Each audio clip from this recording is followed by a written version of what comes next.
सोचिए, रात के 2 बजे फोन आता है, जल्दी आइए, हालत गंभीर है। आप भागते हैं, डॉक्टर बोलता है आईसीयू में डालना पड़ेगा।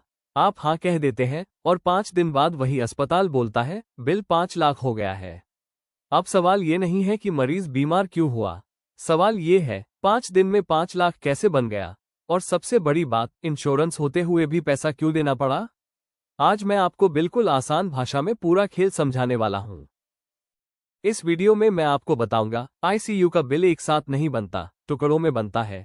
हर टुकड़ा कितना है, कहाँ कटता है और कहाँ बच सकता है, सब कुछ बिना मेडिकल भाषा के, ताकि अगर कभी आईसीयू की नौबत आए तो आप घबराएं नहीं, समझदारी से फैसला लें।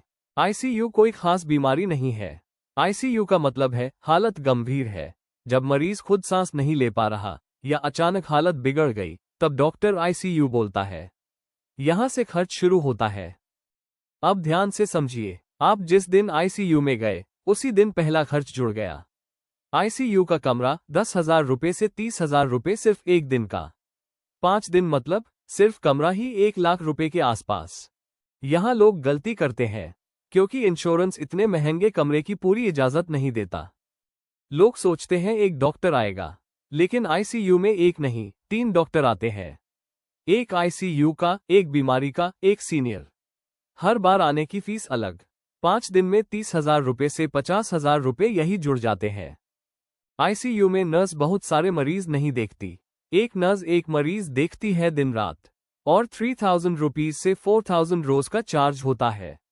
5 दिन में 15,000 रुपीज से 20,000 सिर्फ नर्स का चार्ज बनता है। वेंटिलेटर जान बचाने की मशीन, बट महंगा बहुत होता है। अगर सांस की दिक्कत बढ़ी, डॉक्टर बोलेगा वेंटिलेटर लगाना पड़ेगा, और वो कई बार लगा भी देते हैं बिना पूछे, और बाद में बोलते हैं कि इमरजेंसी था। आप मना नहीं कर सकते और ना कुछ बोल पाने की स्थिति में रहते हैं। लेकिन इसका खर्च 8,000 से 12,000 रोज का होता है, और इंश्योरेंस इसे पूरा नहीं देता है। आप बात करते हैं मेडिसिन का, यह है सबसे बड़ा बिल। आईसीयू की दवाइयां बाहर वाली नहीं होती। वही इंजेक्शन जो बाहर 500 रुपये का है, आईसीयू में 1,500 रुपये का पड़ता है। 5 दिन में 50,000 से 80,000 सिर्फ दवाइयों के बन जाते हैं।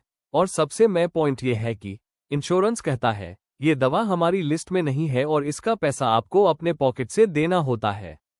टेस्ट और जांच के बिना इलाज अधूरा है, क्योंकि इसी के बेस पर मेडिसिन एंड ट्रीटमेंट होता है। बट आईसीयू में रोज खून, एक्सरे, कभी सीटी, कभी एमआरआई। हर टेस्ट जरूरी नहीं है, लेकिन लिखा जरूर जाता है।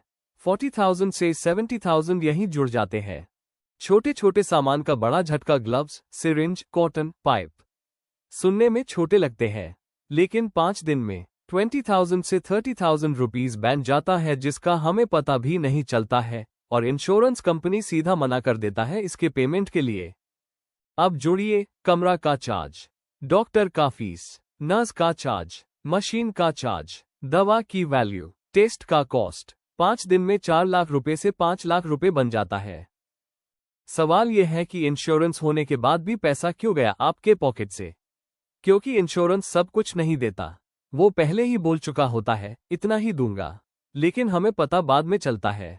सेविंग लाइफ, जान कैसे बचती है। यहाँ एक बात साफ समझ लीजिए, आईसीयू में देरी जान ले सकती है।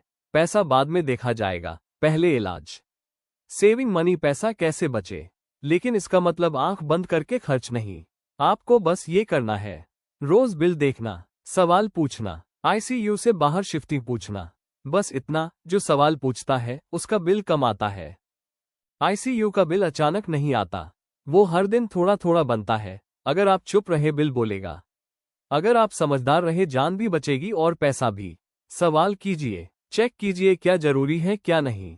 देखिए क्या एक ही चीज को बार बार तो नहीं किया जा रहा, जैसे कोई टेस्ट, या दिया जा रहा जैसे कोई दवा। जैसे गैस की दवा का टैबलेट भी मंगवा लेते हैं और फिर उसका इंजेक्शन भी। समझदार बनिए और चेक कीजिए। अगर कुछ समझ ना आए तो अपने